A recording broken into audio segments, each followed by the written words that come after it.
The single mother is the most wonderful person on earth, but you must be so stressed. There's so much responsibility on your shoulders.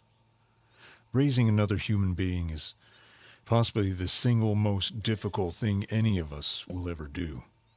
And in many cases, the single mom, you, is forced to do it on your own. But you deserve to relax too. So please, let me help you. If you're in this parenting situation for the first time, you better get ready for an adventure like no other. Think of it like going to school, but with no teacher and no textbook and no do-overs.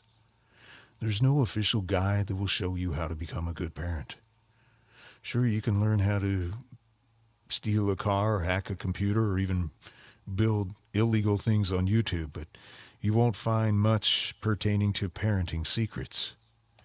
There are no experts, no authorities, no councils, no government agencies, no churches, no organizations, no nonprofits, and no anybodies who really know what's best for any child. The world changes so quickly that there couldn't possibly be a manual to parenthood. Some unseen, unknown, all-knowing being or force or whatever you believe in must find some humor in giving us the biological equipment for the ultimate human pleasure, knowing what it leads to. And then we are given this gift of life that actually stays with us for the next 20 or more years.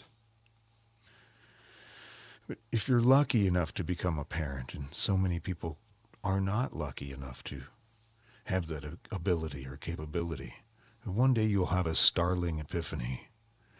You'll immediately recognize that specific moment when everything will seem to move in slow motion and then suddenly stop. And you'll realize why your traditional parents did things the way that they did, why they told you the things they told you, why they disciplined you harshly at times, why you weren't allowed to go over that certain friend's house on that certain night, while all your other friends were allowed to go there. Why they secretly cut the battery cables in your car the moment they found out you met a nice boy who offered you a special opportunity that you had thought you'd never have again.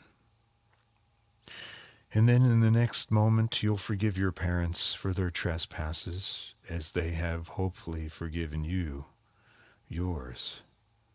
You'll develop an entirely new appreciation for the parents and for the patience and tolerance they displayed in the face of all the endless trials you put them through.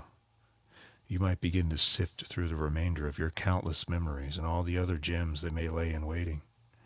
And then, just then, if you're lucky enough to be able to pick up the phone to deliver a warm and well-deserved thank you, then maybe you'll do that too. But now it's your turn, it's your job, it's your responsibility, and you have a battle to instill a sense of goodness and responsibility into your own child's mind. Every parent since the beginning of American history assumes that our youth is on a downward spiral. Only this time, it may be suspiciously and cleverly engineered. But it's my obligation as a parent to make you aware of the potential pitfalls of parenting and to make you realize that they're not all your fault. There's no need to be liked as a parent. So if you're struggling to become your child's friend, you may be headed down the wrong road. If you're looked upon as a child's friend, they may not have respect for you. So you can't be afraid to be the bad guy, to teach them the meaning of the word no. And when you say it, you should mean it. They'll thank you someday, and more importantly, you'll thank yourself. Don't give your children any more slack than necessary. Human nature enables us to search for the easy way out. But if we allow this in children, it becomes gospel and leads to mediocrity in life.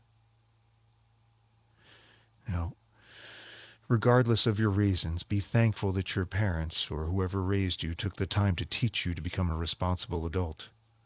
Most of us had to figure that out ourselves. And being a parent should scare the devil out of you. is without a doubt the single largest and most important responsibility of your life. The sacrifice that you'll need to make in time, energy, and finances is tremendous. But the most frightening thing is there are no do-overs. There's no takebacks. You only get one chance to mold that helpless little angel into a responsible asset to society. And then once he or she is an adult, it's over. But your influence will be done long before that. So how can you guide your child down the right path to ensure that he or she will eventually become an asset to society? Well, you'll have one big fight on your hands. There's no unified set of rules or guidelines for becoming a good parent. Humans require training and a license to possess a gun or drive a vehicle. And most states require at least some kind of background check before you can purchase that weapon. You need a teaching certificate to become a legitimate teacher in most schools. Yet, no blessing, education, permission, license, or even a background check is required for the most potentially damaging thing you can do to another person: irresponsibly produce and subsequently raise another human being. So what is the correct way to raise a child? And whom in society gets to make those arbitrary rules? There are thousands of books and videos and psychologists and psychiatrists and feminists and misandrists and priests and palm readers, consultants, grandparents, friends, people without kids, so-called specialists who think they all know the best way to raise children. But the truth is, none of them have more than a few helpful hints. Because each and every child is different, as is each parent and each supporting family and each socioeconomic situation. Each environment and each home setting is different.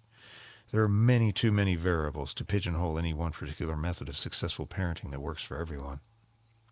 And many people are a little too loose, and they've done a terrible job of destroying multiple generations of American children since the 1960s. They're too easy. They successfully made every proven and effective form of verbal and physical discipline illegal and immoral. And even the most well-intentioned types of fear and punishment, they deem them unethical. Hopefully these so-called specialists are beginning to realize their failed efforts constitute a perfected formula for raising limitless numbers of children with no goals or aspirations. But the best we have are parenting generalizations passed down from folks who have made mistakes and theories from those who have yet to make them. And as a parent, you have the best you can do with just a little common sense and any knowledge you can wrap your hands around. We all, as parents, will get tired and angry and frustrated. So make sure you've got a backup plan. It's good to keep a stable of responsible babysitters, or have a friend or parent step in when you feel you're about to lose your cool. When you start to feel overwhelmed, take a break, take a nap, see a movie, take some time to readjust.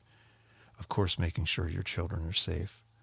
Frustration happens quite frequently, and it's normal, and it happens more as your children get older. There are very few consistent rules that seem to apply, no matter what your race, color, creed, education, political persuasion, income level, music preference, religion, or favorite perfume. But these rules are out there, and you know what they are. They're moral rules. They're the difference between good and bad. And you can use those rules as your foundation, and then you'll come up with your own parenting manual. Remember that from the earliest age, your children are carefully watching and cataloging everything you do. If you smoke, drink, steal, cuss, or do something bad, you may have molded your child's mind with the fact that such behavior is normal and acceptable. But you can adjust that, and you can correct yourself. And you do have the opportunity to make those changes. But you must do it before your influence wanes. So is parenting rewarding? Of course it is. You know there is. There's a certain element of pride that you'll feel at times that come from watching your child's successes in plays and sporting events and academics. but it depends how critical you are and what you consider to be successes. But don't praise them for everything, but make sure that you do give them praise when necessary and when rewarded. Parenting is challenging, it's tiring, frustrating, and depressing. If I had the opportunity to measure positive versus negative parental experiences on a mathematical scale, I can honestly attest that the normal ratio would probably be a 40-60 split. And you, you need to work hard at parenting, and you need to spend a disproportionate amount of your spare time in a tremendous volume of filtering and reverse psychology to achieve that 40% of success. And anyone who tells you it takes less is a liar or spends a little too much time on medication. But it's that 40% of successes that makes life worthwhile. Please like and subscribe to our videos, and thank you for watching.